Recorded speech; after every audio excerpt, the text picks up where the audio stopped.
রাজধানীতে ফের ড্রাগস আতঙ্ক। প্রকাশ্য দিবালোকে স্কুটি করে নেশার সামগ্রী বিক্রি করতে এসে জনতার হাতে ধরা পড়ল এক অভিযুক্ত নেশা কারবারি। আপনি কি প্রেসে কাজ করেন?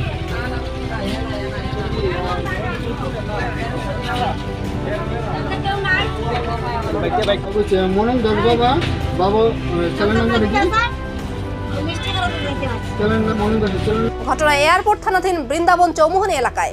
অভিযোগ TR01AF5418 নম্বরের স্কুটি ব্যবহার করে দীর্ঘদিন ধরেই বিভিন্ন এলাকায় নেশা সামগ্রী হোম ডেলিভারি দিত ওই যুবক। রবিবার এলাকায় তাকে দেখতেই সন্দেহ হয় স্থানীয়দের। এরপরই আটক করে পুলিশে তুলে দেওয়া হয় অভিযুক্তকে। স্থানীয়দের দাবি, এলাকায় বহু উঠতি বয়সী যুবক এই নেশার জালে জড়িয়ে পড়েছে। এই স্কুটি ব্যবহার করে দীর্ঘদিন ধরেই বিভিন্ন এলাকায় নেশা সামগ্রী এবং হোম ডেলিভারি চালাতো ওই যুবক।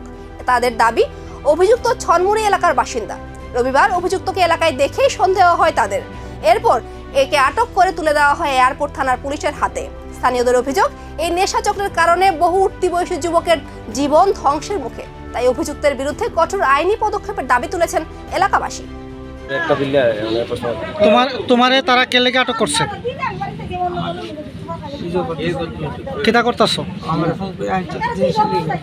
কি জিনিস? কি এর বড়ি আসেনি তোমার লগে? দিয়ে লাইছো ফুরে গেছে গা। নেশার বড়ি আর কোটা ছোটা কিছু আছে?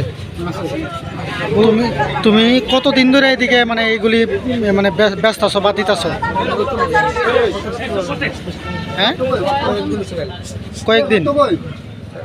তুমি কি কি কি নেশার জিনিস বিক্রি করো তুমি? নাম কোনা ইডি কিতা কিতা? বড়ি কোটা। তো নাম কি তোমার? কিতা জুড়ে কৌ? পিন্টু দেব। বাবার নাম? তোমার বাবার নাম কি?